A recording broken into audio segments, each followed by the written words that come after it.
All right, y'all, I'm gonna make a little video talking about this backwood lot, part of my property. I don't make too many videos back here, partly because I'm not back here a lot.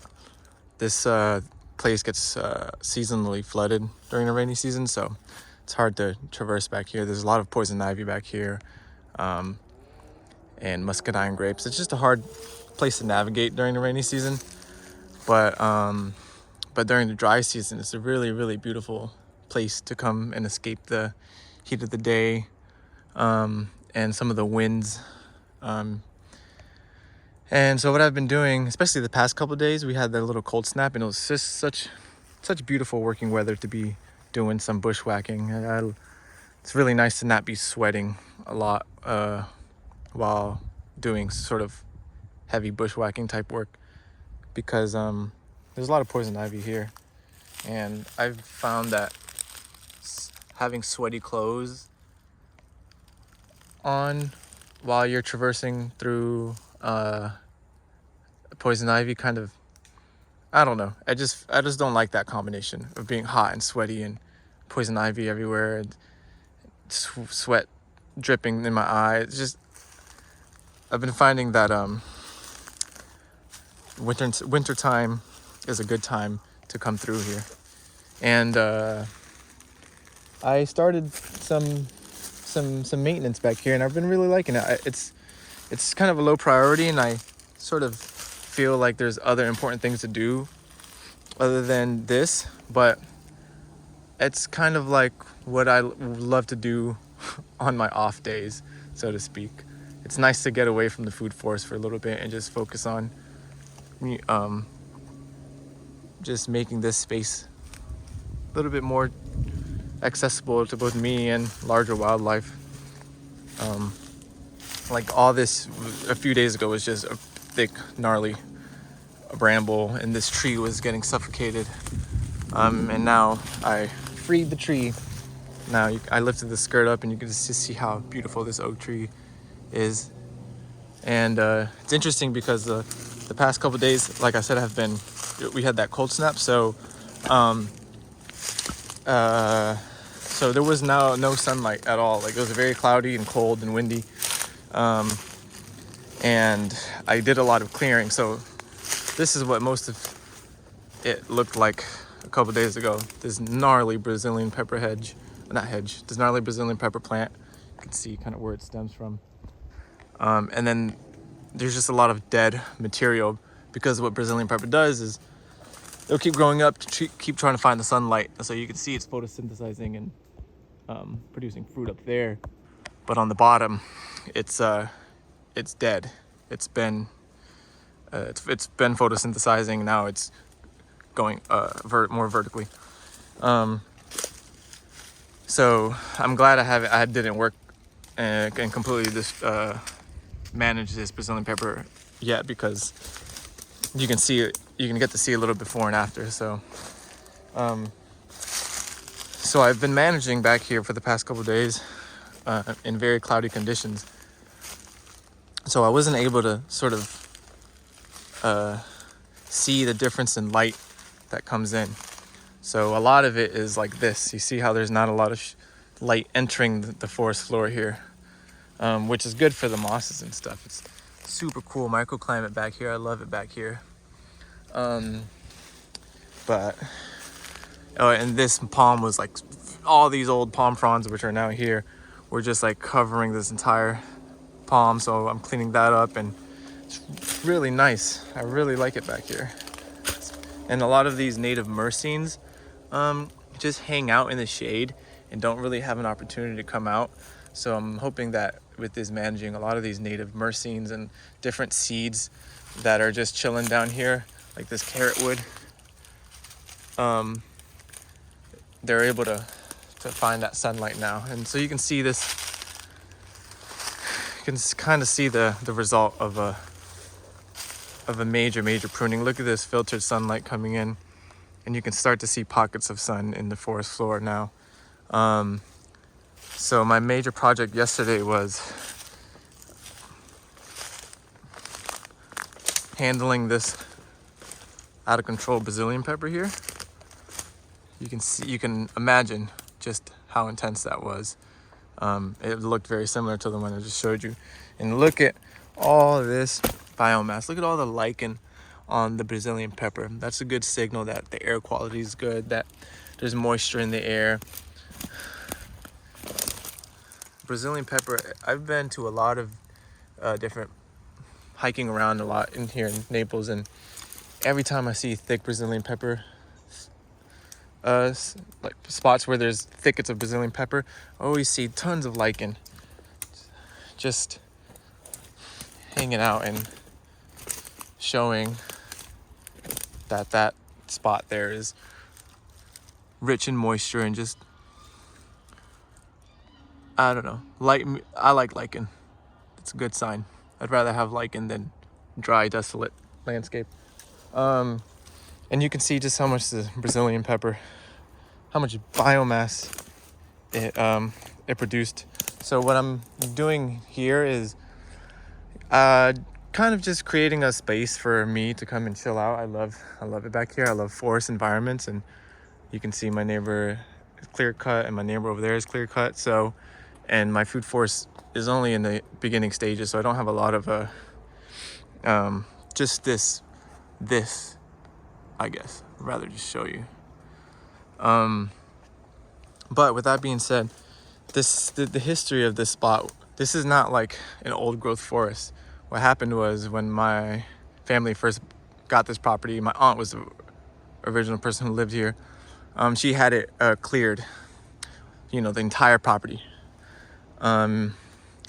So what ended up happening was that a lot of opportunistic species like Brazilian pepper and Earleaf acacia started reclaiming that disturbance.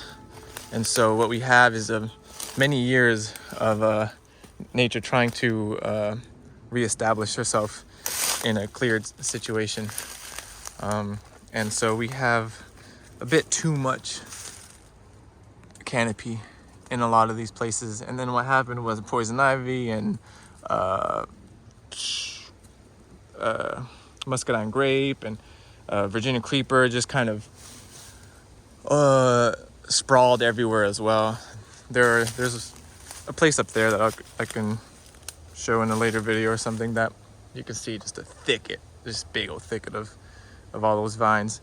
So I'm kind of focusing on the places where there's a lot more earleaf acacias, and I'm going to be thinning these earleaf acacias, partly because I want there to be more sunlight entering the forest floor. I'm very curious to see what will come up once spring and summer hits and the rain start, now that there's a pulse of light coming in here. But what I really wanted to get through, the message I wanted to get through today was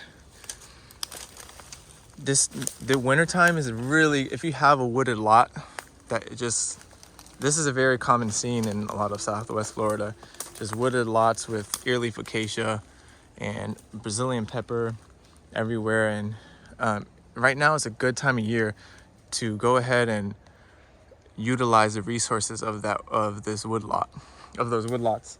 And that's exactly what I'm going to be doing. I'm going to be thinning a lot of these earleaf acacias and opening up that canopy. But in so doing, I'm going to be using the resources and bringing them to my food forest up front. So because these are growing all sort of close to each other and they're trying to reach for the sunlight, they grow straight up, which is ideal for agroforestry purposes, because these are going to be easy to work with chunks of wood that I will lay down on the pathways of my new beds. And I love doing this kind of work during the winter time because A, I'm able to get back here, it's not flooded, and B, it's just an enjoyable place to be. I love the woods, so I love being back in here. And you're not only helping out this area, so now I can, string up a hammock here and just chill. And I like to come out here with my binoculars and bird watch and stuff like that. So not only are you given access for yourself to be here, but also bigger animals like deer and bears and any sort of large mammals have an easier time walking through here. It's not like so thick like that. So you'll kind of encourage more wildlife, even though that's kind of, wildlife will go where they want no matter what, but it makes it easier. And you're, like I said, you're also encouraging new growth on the forest floor now that sunlight is coming in. This Brazilian pepper will pulse in growth, and now instead of having this unruly sort of senescent plant like that Brazilian pepper I showed you up there, you have fresh growth on the Brazilian pepper. Sort of, you'll be able to take, I'm going to be able to take that fresh new growth that is going to come through on the Brazilian pepper and continue to fertilize and beef up this area. But yeah, here, oh, okay. But anyways, that's kind of what I've been doing these past few days. I didn't think it was very interesting at first for a video, but the more I thought about it, the more I feel like it is helpful, because it's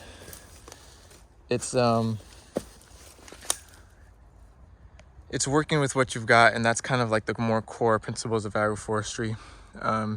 Here in Southwest Florida, we're very blessed to have mulch at our fingertips whenever we want.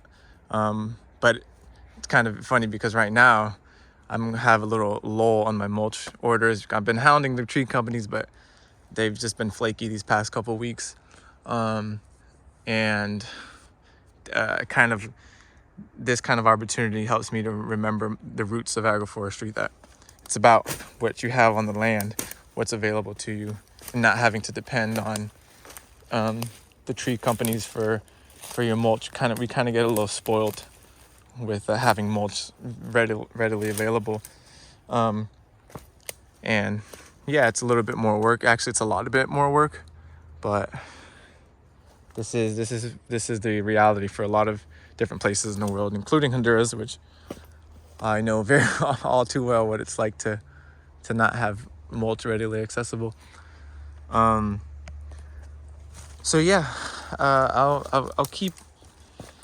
make this back forest, the back part of the property, the little wood lot, kind of a recurring theme now in these videos, because I'm personally curious to see the progression of what's gonna pop up after I clear the canopy a bit.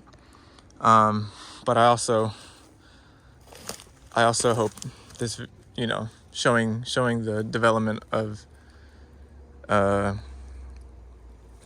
back here helps inspire people to not just think of the back of their properties as like this thing that they have to get cleared so that they can make, a food forest, or I've seen a lot of people keep, some of the natives, but just clear everything else. They just clear the early vacations and this, that, and the third, and it'll just be this sort of very compacted, full of mulch, which is nice. But I feel like there's a slow and low way that helps keep the very closed canopy forest vibe, at the same time helping your already established food forest. And I'm just curious to see where this is gonna go. I've been putting this little project on the back burner because I'm so busy during the rainy season with all the other stuff.